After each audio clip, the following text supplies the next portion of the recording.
Hello and welcome to Radio Bharti. I am Priya Malik. Let's begin with the top news headlines of the day. PM Modi to launch week-long program Sankalp Saptah for aspirational blocks on September 30.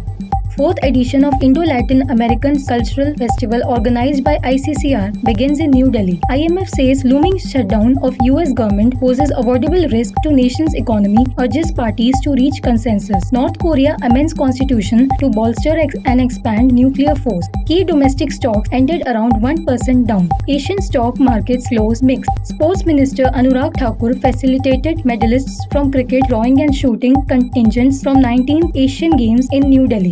Mihir Vasavda at Asian Games after silver. Wushu player Naurem Roshibina Devi from Manipur breaks down, dedicates medal to state. Now news in brief. Prime Minister Narendra Modi will launch a week-long program for aspirational blocks in the country called Sankalp Saptah in New Delhi tomorrow. The inaugural program will witness participation of about 3,000 panchayat and block-level people's representatives and functionaries from across the country in Bharat Mandapam. In addition, about 2 lakh people including block and panchayat level functionaries, farmers and persons from other walks of life will join the program virtually. The fourth edition of Indo-Latin American Cultural Festival, organized by the Indian Council for Cultural Relations (ICCR), began in New Delhi yesterday. Total 34 artists of 3 countries, Colombia, Ecuador and Chile, are participating in the 2-day festival. On the first day of the festival, artists from Chile mesmerize the audience with their music and dance. International Monetary Fund (IMF) has said a looming shutdown of the US government posed an avoidable risk to the nation's economy. IMF spokesperson Julie Kozak also urged parties to reach consensus on continued funding for the federal government to prevent the furloughs of hundreds of thousands of federal employees and the suspension of various essential services, including economic data releases and nutrition benefits. Congress needs to pass legislation that can be signed into law by President Joe Biden before midnight on Saturday. This would mark the 4th government shutdown in the past decade.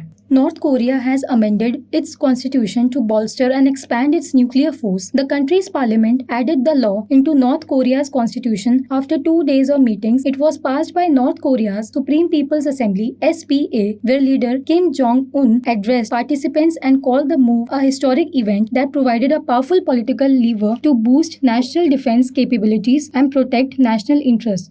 The key domestic stocks on Thursday ended around 1% down. The BSE Sensex closed near the 65,500 mark, while the NSE Nifty ended near the 19,500 level. Both indices fell amid cues from global share markets. Asian stock markets on Thursday closed mixed. Singapore Straits Times Index and China's Shanghai Composite Index added marginally up to 0.2%, while South Korea's Kospi Index ended flat. On the other side, Hong Kong Hang Seng Index fell 1.4% and Japan's Nikkei 225 declined 1.6%. Sports Minister Anurag Thakur facilitated the medalists from the cricket, rowing and shooting contingents from the 19th Asian Games in New Delhi on Thursday. Speaking on the occasion, Mr. Thakur said the champions have made an indelible mark on Team India's performance at the Games, contributing significantly to the 25 and counting medals so far, including 6 gold. Minutes after winning a Wushu silver, tears flowed down Naurem Roshibina Devi's face.